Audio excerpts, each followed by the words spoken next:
إن الحمد لله نحمده ونستعينه ونستغفره ونعوذ بالله من شرور أنفسنا وسيئات أعمالنا من يهده الله فلا مضل له ومن يضلل فلا هادي له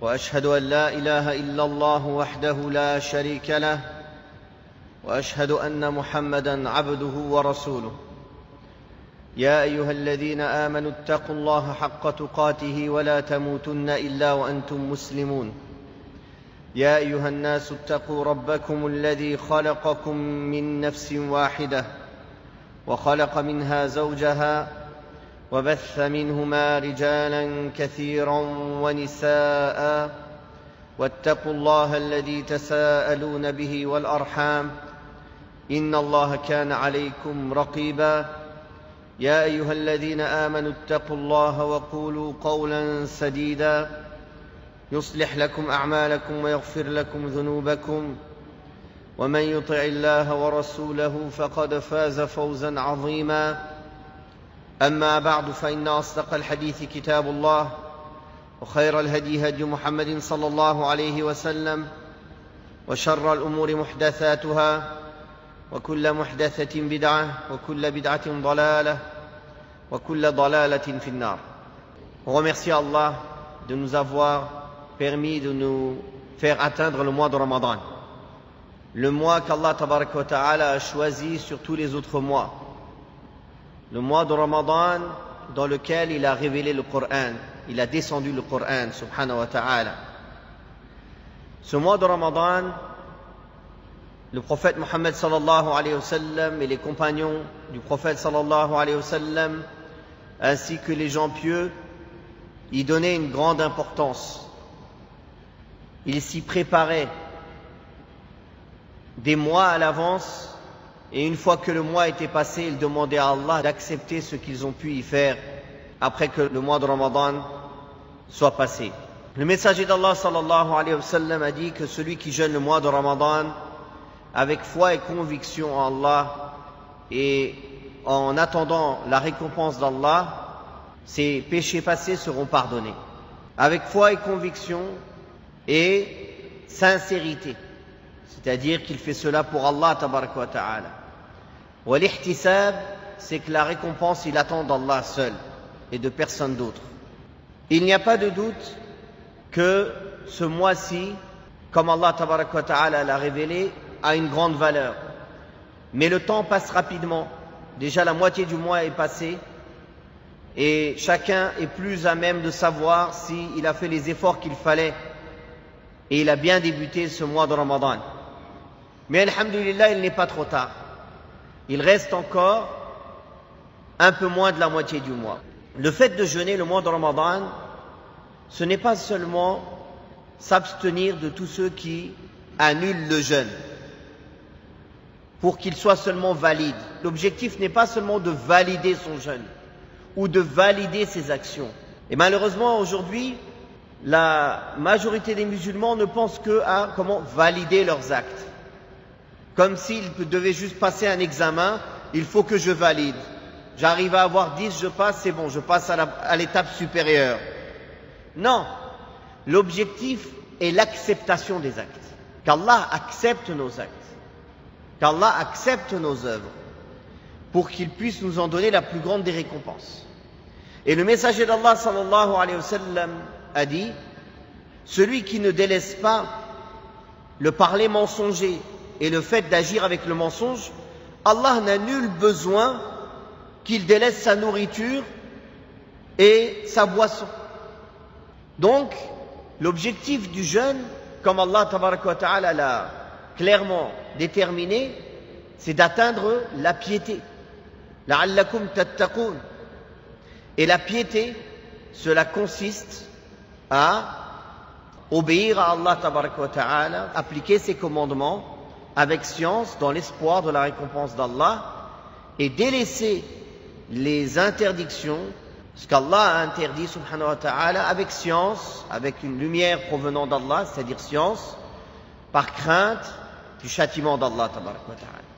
Ceci est la piété. Donc Ramadan, est une école, est une période d'entraînement pendant laquelle les démons sont attachés. Le chemin des passions est affaibli, car on ne mange pas, on ne boit pas. Donc la personne est libérée pour mieux adorer Allah tabaraka wa ta'ala. Jeûner la journée et prier la nuit. Et comme il est venu dans le hadith authentique, الصيام والقرآن يشفعان للعبد يوم القيامة. Le jeûne et le Coran intercéderont pour le serviteur, en faveur du serviteur, le jour de la résurrection. Le jeune dira, Ya Allah, je l'ai empêché de boire, de manger et d'assouvir ses passions. Permets-moi d'intercéder pour lui. Et le Coran dira, je lui ai empêché de dormir la nuit. Permets-moi d'intercéder pour lui. Et voilà qu'Allah tabaraka wa ta'ala leur permettra d'intercéder.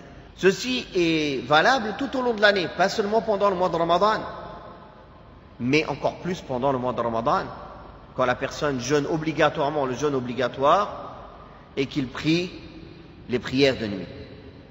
Le messager d'Allah sallallahu alayhi wa sallam nous a donc enseigné comment accomplir ce jeûne. Et il a dit, le jeûne est un bouclier contre le feu de l'enfer.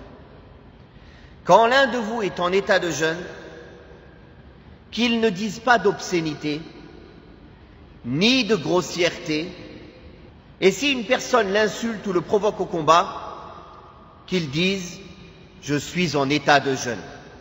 On a vu dans les deux hadiths précédents, celui qui parle du fait de délaisser le parler mensonger, le fait d'agir avec le mensonge, et celui-ci dans lequel la personne retient sa langue de dire des obscénités, des grossièretés, et retient son membre de faire des choses qui déplaisent à Allah tabaraka wa ta'ala comme injustice, ou de répondre à la provocation d'une personne qui l'insulte ou qui voudrait le provoquer au combat.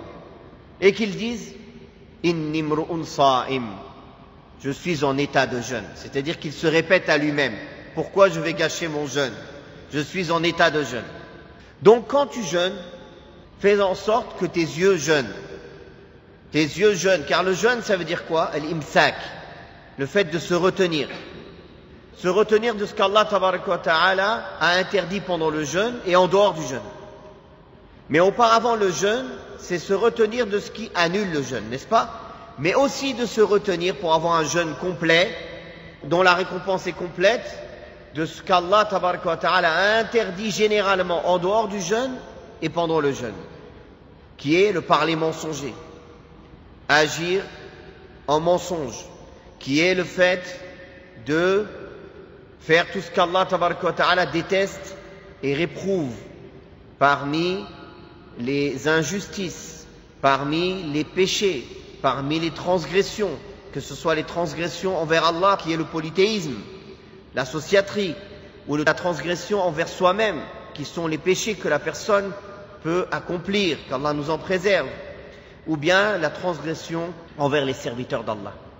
Donc, fais en sorte quand tu jeûnes, que tes yeux jeûnent, qu'ils ne regardent pas le haram, que ta langue jeûne, qu'elle ne parle pas des choses qu'Allah déteste, que ce soit la grossièreté, la perversité, l'injustice, l'insulte, le mensonge, la médisance, la calomnie, etc. Aussi, fais en sorte que tes oreilles jeûnent, qu'elles n'écoutent pas ce qu'Allah a interdit. Toute chose qu'Allah tabaraka wa ta'ala a interdite en dehors du jeûne, et encore plus dans ce mois de jeûne. Et les pieux prédécesseurs donnaient une importance particulière à certains actes pendant le mois de Ramadan. Parmi ces actes-là, la prière de nuit. La prière de nuit était une habitude du prophète Mohammed sallallahu alayhi wa sallam en dehors de Ramadan. Aïcha radiallahu anha rapporte, dans le hadith rapporté par l'imam Abu Daoud, ne délaisse pas la prière de nuit. Car le messager d'Allah sallallahu alayhi wa sallam ne la délaissait jamais. S'il tombait malade ou était fatigué, il priait assis. Donc, elle nous a enseigné que le prophète sallallahu alayhi wa sallam donnait une importance particulière à la prière de nuit, qui est l'habitude des gens pieux.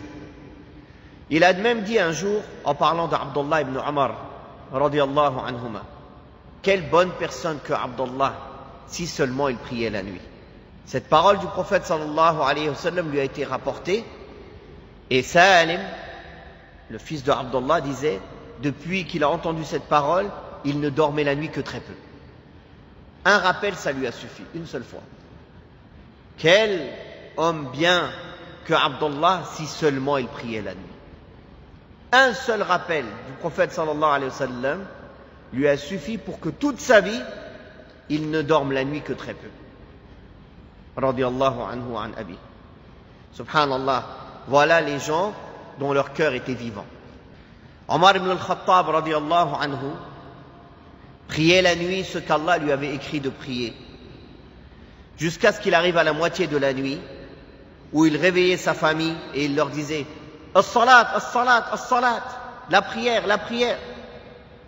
Et il récitait la parole d'Allah tabaraka wa ta'ala Wa'mur ahlaka bis-salati wastabir alayha la nas'aluka rizqa nahnu narzuquka wal 'aqibatu lit-taqwa. Ordonne à ta famille d'accomplir la prière, toi aussi sois-y constant. Nous ne te demandons pas de subsistance, c'est nous qui te donnons ta subsistance et la bonne fin est pour la piété. Ceci, Omar ibn Khattab le faisait constamment, pas seulement pendant le mois de Ramadan. Alors que dirons-nous pendant le mois de Ramadan, où quand il a vu les gens éparpillés dans la mosquée en train de prier en petits groupes, il les a réunis derrière Ubay ibn Ka'b pour revivifier cette sunna que le prophète sallallahu alayhi wa sallam avait établie en son temps. Quand il est sorti prier pour les musulmans 3 nuits de suite, la prière de Tarawih, puis qu'il l'a délaissé par la suite pour ne pas que les gens croient que c'est obligatoire. Et puis après cela, les musulmans avaient l'habitude de prier la nuit, seuls, en petits groupes, séparés. Puis Omar ibn Khattab radiyallahu anhu a voulu revivifier cette sunna, c'est-à-dire réunir tous les musulmans derrière un seul imam, comme ils ont fait au temps du prophète Mohammed sallallahu alayhi wa sallam. Abdullah ibn Umar radiyallahu anhu an abi, il lisait les paroles d'Allah tabaraka wa ta'ala dans surat Az-Zumar Amman huwa qanitun ana al-layli sajidan wa qa'ima yahdharu al-akhirata wa yarju rahmata rabbih. Il récitait ces versets de surat Az-Zumar où Allah ta'ala parle de la personne qui prie la nuit, celui qui est en dévotion la nuit, prosterné, debout, qui craint l'au-delà et qui espère la miséricorde de son Seigneur. Est-ce que celui qui sait et celui qui ne sait pas sont pareils? Abdullah ibn Umar radiyallahu anhu wa an abi, quand il lisait ces versets, il dit Allah parle ici de Uthman ibn Affan, qui priait toutes les nuits, qui ne dormait que peu la nuit, et qui est rapporté de manière authentique qu'il lisait le Coran en entier dans le witr. Radiyallahu anhu. Le qiyam du mois de Ramadan, il se fait comme les autres mois, sauf qu'il y a une manière particulière de le faire pendant ce mois-ci, c'est de prier avec l'imam à la mosquée. D'ailleurs, le messager d'Allah sallallahu alayhi wa sallam a dit celui qui prie avec l'imam jusqu'à ce qu'il parte, il lui sera inscrit comme s'il avait prié toute la nuit. Donc, ceci est spécifique au mois de Ramadan, de prier la prière de nuit directement après la prière de l'Isha, avec l'imam, jusqu'à ce qu'il termine et qu'il parte. Après cela, la personne peut prier tant qu'il veut, chez lui, ou seul à la mosquée, ou en groupe à la maison, jusqu'au Fajr.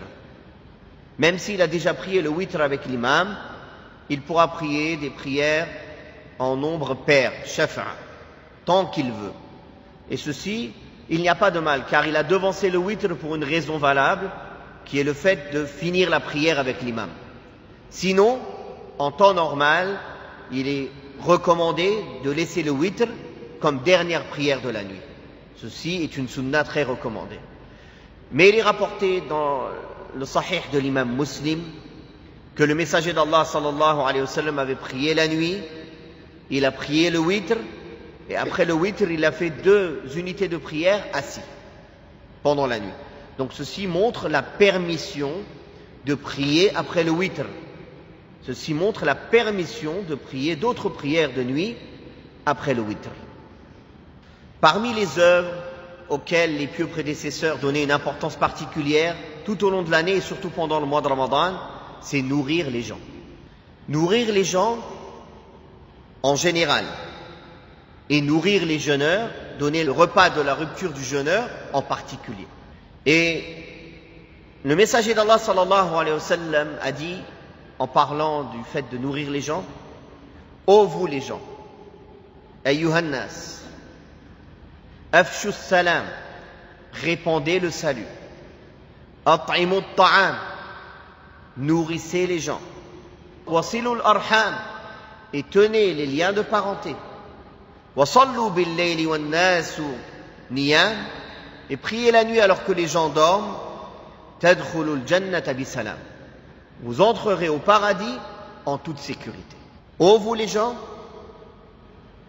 répandez le salut, nourrissez les gens, liez les liens de parenté, priez la nuit alors que les gens dorment, vous entrerez au paradis en toute sécurité.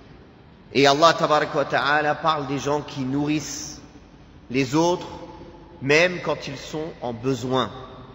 وَيُطْعِمُونَ الطَّعَامَ عَلَى حُبِّهِ مِسْكِينًا وَيَتِيمًا وَأَسِيرًا إِنَّمَا نُطْعِمُكُمْ لِوَجْهِ اللَّهِ لَا نُرِيدُ مِنكُمْ جَزَاءً وَلَا شُكُورًا إِنَّا نَخَافُ مِنْ رَبِّنَا يَوْمًا عَبُوسًا قَمْطَرِيرًا فَوَقَاهُمُ اللَّهُ شَرَّ ذَلِكَ الْيَوْمِ وَلَقَّاهُمْ نَضْرَةً وَسُرُورًا وَجَزَاهُمْ بِمَا صَبَرُوا جَنَّةً وَحَرِيرًا اللهم اجعلنا منهم. Allah Ta'ala dit dans le sens qu'ils nourrissent les gens, même s'ils en ont besoin ou ils y sont attachés. Ils nourrissent le pauvre, l'orphelin et le prisonnier en disant Innama nut'imukum liwajhillah, nous ne vous nourrissons que pour le visage d'Allah. La nuridu minkum jaza'an wala shukura, nous ne voulons de vous ni récompense ni remerciement. Abdullah ibn Umar radiyallahu anhu wa an abi avait l'habitude de rompre son jeûne avec les pauvres et les nécessiteux. Et tellement il y avait du monde qui venait rompre avec lui, que sa famille, parfois, quand lui, il n'était pas là, il ne les accueillait pas. Et quand il entrait à la maison, s'il entendait qu'ils avaient rejeté certains pauvres et nécessiteux, il se fâchait, il ne rompait pas cette nuit-là. Le messager d'Allah, sallallahu alayhi wa sallam, a dit, celui qui donne le repas de rupture à un jeûneur aura la même récompense que lui, sans ne rien diminuer de la récompense du jeûneur. Ce hadith est rapporté par l'imam Ahmed et An-Nasa'i, et c'est un hadith authentique. Parmi les actes auxquels le prophète sallallahu alayhi wa sallam donnait de l'importance pendant le mois de Ramadan, c'est la révision du Coran, la lecture du Coran. D'ailleurs, Jibril alayhi salatu wassalam venait le voir pendant Ramadan pour réviser avec lui le Coran. Et il est venu le voir sa dernière année avant qu'il meure, ils l'ont révisé 2 fois en entier. Et la lecture du Coran en général, c'est une chose à laquelle il faut prendre l'habitude de le lire tout au long de l'année. Non pas seulement pendant le mois de Ramadan, avec méditation. Et il a été rapporté des hadiths qui interdisent de lire le Coran en moins de 3 jours, pour ne pas le lire sans le méditer en fait. Mais cette interdiction n'est pas absolue. Elle est dans le fait de le faire de manière constante, tout le temps. Mais sinon, comme l'a rapporté l'imam Ahmad et Ishaq ibn Rahawayh et Ibn Rajab, il est permis dans les moments de valeur, de grande valeur comme le mois de Ramadan, ou dans les lieux de grande valeur comme Mecca pour ceux qui n'y habitent pas, de lire le Coran plus que cela. Plus que cela. Et c'est pour cela qu'il est rapporté que l'imam Shafi'i il finissait le Coran 60 fois pendant le mois de Ramadan en dehors de la salat. 60 fois pendant le mois de Ramadan en dehors de la salat. L'imam al-Zuhri, qui est le cheikh de l'imam Malik, rahimahullah, était un savant du hadith. Et lui et l'imam Malik, quand venait le mois de Ramadan, ils se consacraient au Coran. Ils se consacraient à lire le Coran du Mus'haf. Et on a cité le hadith auparavant que le Coran intercédera pour celui qui l'a lu le jour du jugement dernier. D'ailleurs, les pieux prédécesseurs avaient l'habitude de réviser le Coran dans la prière de nuit. C'était comme ça qu'ils révisaient le Coran, dans la prière de nuit. Tout leur wird qu'ils faisaient, la prière de nuit, ils révisaient le Coran. Et en plus de cela, pendant le mois de Ramadan, ils lisaient le Coran du Mus'haf, du livre. Lire le Coran, ce n'est pas pour faire un défi, combien de fois je vais le terminer, de quelle rapidité je vais le terminer.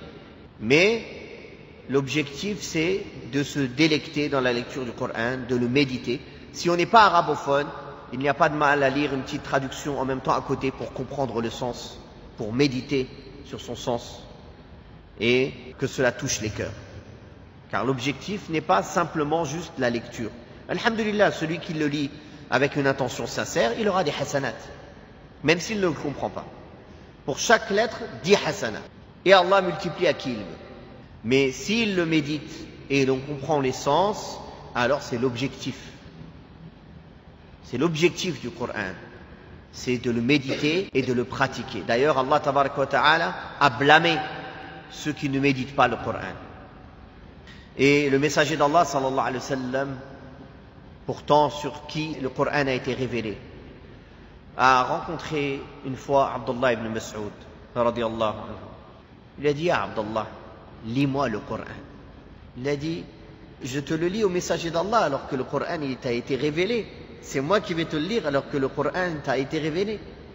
Le messager d'Allah sallallahu alayhi wa sallam de répondre, uhibbu an asma'ahu min ghayri. J'aime l'entendre réciter d'autres que moi. Voilà qu'Abdullah ibn Mas'ud a commencé à réciter Surat An-Nisa. Jusqu'à ce qu'il arrive à la parole d'Allah tabaraka wa ta'ala.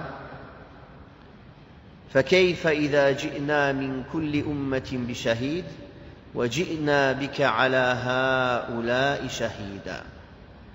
Comment feras-tu quand on amènera un témoin contre toutes les communautés et qu'on t'amènera toi, ô Mohammed, contre ceux-là, c'est-à-dire contre les Arabes, comme témoin? Le messager d'Allah sallallahu alayhi wa sallam a dit hasbuk, cela te suffit. Abdullah ibn Mas'ud a dit, j'ai tourné la tête et j'ai vu le messager d'Allah sallallahu alayhi wa sallam qui pleurait. Le messager d'Allah sallallahu alayhi wa sallam a dit, n'entrera pas en enfer celui qui a pleuré par crainte d'Allah. N'entrera pas en enfer celui qui a pleuré par crainte d'Allah. Abdullah ibn Umar radiyallahu anhuma a récité une fois Surat al-Mutaffifin jusqu'à ce qu'il arrive à la parole d'Allah, Yawma yaqumu an-nasu li rabbil alamin. Le jour où les gens se mettront debout pour le Seigneur et Maître du monde. Il a tellement pleuré qu'il en est tombé par terre. Radiyallahu anhu an abi. Sufyan al-Thawri rahimahullah a récité Surat al-Fatiha, Iyyaka na'budu wa iyyaka nasta'in, il n'a pas pu la dépasser. Il pleurait tellement, il n'a pas pu la dépasser. Donc, voilà comment était le prophète sallallahu alayhi wa sallam. Et les pieux prédécesseurs, quand ils lisaient le Coran. Dans un autre hadith, le prophète sallallahu alayhi wa sallam, quand il priait la nuit, il pleurait, il récitait, il pleurait, son torse sortait du son comme une marmite en ébullition. Comme une marmite en ébullition. Sallallahu alayhi wa sallam. Donc vous voyez bien que l'objectif n'était pas juste de lire, terminer, faire une course, mais ils méditaient sur le sens du Coran. Le Coran touchait leur cœur. Quand ils passaient par des versets qui parlaient du paradis, ils demandaient à Allah le paradis. Quand il passait par des versets qui parlent de l'enfer, il demandait à Allah de le protéger contre l'enfer. Et ceci même dans la salat. Le prophète sallallahu alayhi wa sallam le faisait. Le messager d'Allah sallallahu alayhi wa sallam a dit, profite de 5 choses avant 5. Profite de ta jeunesse avant ta vieillesse. Profite de ta santé avant ta maladie. Profite de ta richesse avant ta pauvreté. Profite de ton temps libre avant d'être occupé. Et profite de ta vie avant ta mort. Profitons de Ramadan avant qu'il ne soit passé. Car les multiplications des hasanat, les miséricordes qui descendent dans ce mois, chaque nuit de Ramadan, Allah a franchi un nombre que lui seul connaît des gens de l'enfer. Et il y a, pendant Ramadan, une nuit qui vaut mieux que 1000 mois d'adoration, dans laquelle il n'y a pas cette nuit, qui est Laylatul Qadr, la nuit de la valeur ou du destin. Et le messager d'Allah sallallahu alayhi wa sallam faisait l'i'tikaf, la retraite pieuse spirituelle, les 10 dernières nuits de Ramadan, pour chercher Laylatul Qadr, tellement elle a de la valeur, pour chercher Laylatul Qadr. Et Allah, par sa sagesse, a fait qu'elle est cachée. C'est-à-dire, on n'a pas une certitude, une preuve certaine qu'elle est telle ou telle nuit. On sait qu'elle est dans les 10 dernières nuits de Ramadan. On sait qu'elle est dans les nuits impaires de ces 10 dernières nuits. Et on espère qu'elle est plus telle ou telle nuit. Mais c'est arrivé déjà au temps du prophète sallallahu alayhi wa sallam que Laylatul Qadr, d'année en année, soit des nuits différentes. Il est venu dans un hadith, le hadith d'Abu Sa'id al-Khudri, que le prophète sallallahu alayhi wa sallam a dit: je me prosternerai le matin de Laylatul Qadr dans la boue et l'eau. Et Abu Sa'id a dit c'était la 23e nuit. Donc, c'est arrivé au temps du prophète sallallahu alayhi wa sallam la 23e nuit. Dans une autre riwaya, la 21e nuit. Dans le hadith de Muawiyah, dans Sahih al-Jami', le prophète sallallahu alayhi wa sallam a dit: cherchez Laylatul Qadr la dernière nuit de Ramadan. Ubay ibn Ka'b, il a dit: je jure par Allah que c'est la 27e nuit. Dans un autre hadith, il est rapporté que le Coran fut révélé alors que 24 jours de Ramadan étaient passés, c'est-à-dire la 25e nuit. Et Allah Ta'ala a dit: Inna anzalnahu fi laylatil qadr. Nous l'avons descendu la nuit de Qadr. Tout ceci prouve quoi? Que Laylatul Qadr, elle peut changer d'une année à une autre entre les nuits impaires des 10 dernières nuits. Une année, ça peut être la 21e nuit, une année la 23e nuit, une année la 25e nuit, une année la 27e nuit, une année la 29e nuit. Mais la plupart des traditions rapportées et des hadiths insistent sur la 27e nuit. C'est pour cela que les gens, malheureusement, ils se bloquent que la 27e nuit. Mais ce n'est pas une certitude, comme les hadiths que je viens de citer, qui démontrent bien que c'est déjà arrivé que Laylatul Qadr soit la 25e nuit et la 23e nuit. Et c'est arrivé au temps du prophète sallallahu alayhi wa sallam, la 23e nuit. Donc, dans ces dernières nuits de Ramadan, dans cette deuxième partie de Ramadan, il y a les 10 dernières nuits de Ramadan qui vont arriver dans quelques jours, qui sont les meilleures nuits de l'année, les meilleures nuits de l'année, et dans lesquelles il y a la meilleure nuit de l'année, qui est Laylatul Qadr. Et le prophète sallallahu alayhi wa sallam nous a enseigné, à travers sa sunna, que les actes valent selon la manière dont on les termine. Il se peut qu'on ait mal commencé Ramadan, ou pas comme on aurait voulu. Mais il n'est pas trop tard. L'important, c'est la manière dont on va le terminer.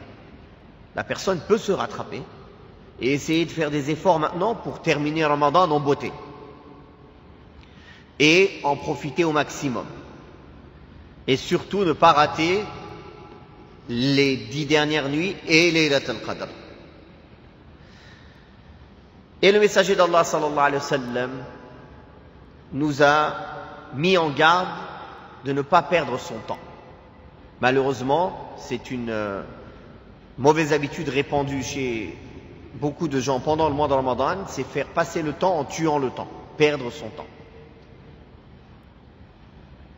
Comment tu tues un temps aussi précieux?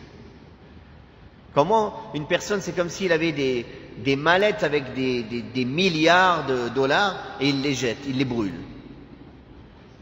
Comment? Et le prophète sallallahu alayhi wa sallam a dit: le jour du jugement dernier, personne ne passera avant qu'il soit questionné sur 4 choses. Sur sa vie, comment il l'a usée, comment il l'a passée. Sur sa science, qu'en a-t-il pratiqué? sur son argent, d'où il l'a acquis et comment l'a-t-il dépensé, et sur son corps, dans quoi l'a-t-il usé. Dans quoi l'a-t-il usé. Et Ramadan fait partie de la vie et fait partie du temps sur lequel on sera questionné. Alors, faisons en sorte de finir le mois beaucoup mieux qu'on l'a commencé. Si on l'a bien commencé, alhamdulillah, on en rajoute. Et si on l'a pas très bien commencé, alors on se rattrape. Et comme on l'a dit auparavant, l'important c'est de bien finir. Ce qui compte dans les actes, c'est la manière dont on les termine. La preuve de cela, le hadith d'Abdullah ibn Mas'ud, où le prophète sallallahu alayhi wa sallam dit que il y a des gens qui font les actes des gens du paradis en apparence, jusqu'à ce qu'il ne reste entre eux et le paradis qu'une coudée. La destinée les devance et ils font un acte parmi les actes des gens voués à l'enfer et ils entrent en enfer. Toute sa vie, il a fait des actes des gens du paradis. Mais il a mal fini. Il a mal terminé.